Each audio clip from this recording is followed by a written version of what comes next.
વરસાદ ભલે ચાલુ હોય પણ ખાવું ઈ ખાવું એટલે આપણે બનાવતા ખાટા ઢોકળા પણ ઘરે ઈનો નહોતો એટલે મેં કીધું હું ઈનો લઈ આવું. દુકાને ગયા હોય એટલે એક વસ્તુ થોડી આવે, નાસ્તો તો ભેગો આવે. પછી આપણે ખૂન કરવાનું લઈ લીધું ચાકુ અને કાપી નાખી આપણે કોથમરીની પૂંછડી.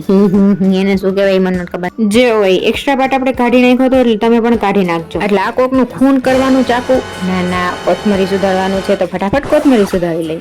હાથ થોડોક જલ્દી હલાવવો પડશે કેમ કે થઈ ગયું છે મોડું અને લાગી છે ભૂખ. આ બાજુ આપણું બેટર તો રેડી જ હતું એટલે એમાં આપણે પેલા થોડુંક સ્વાદ અનુસાર મીઠું નાખી દીધું અને પછી જેના માટે આપણે ચાલુ વરસાદે ગયા હતા ને ઈનો નાખી દીધો. અને ઈનો છે ને થોડોક જ નાખતો, ચાદર ન નાખતા કારણ કે ગમે એમ ઈ કહેવાય તો એસિડિક. માથે થોડુંક લીંબુ નાખી દીધું પણ મારી જેમ બીબડા કાઢતા ભૂલી ન જતા. અને પછી એમાં નાખી દીધું આપણે થોડુંક તેલ. એનાથી છે ને ઢોકળા પોચા થશે, તમે ટ્રાય કરજો. પછી એમાં નાખી દીધી મેં લસણ અને મરચાની પેસ્ટ. પછી નાસ્તો કરતા કરતા બેટર હલાવી દીધું.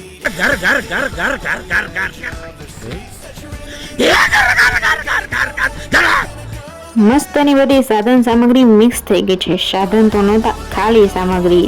તમારે શબ્દ નહીં, શબ્દ વાંચવાની ભાવનાને પકડવાની.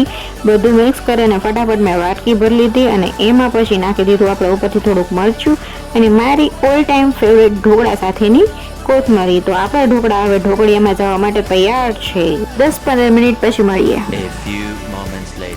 ખોલીને જોયું, મેં કીધું કાચા છે કે શું. આપણા ઢોકળાને પાકવામાં થોડીક વાર હતી એટલે મેં એને થોડાક પાછા મૂકી દીધા.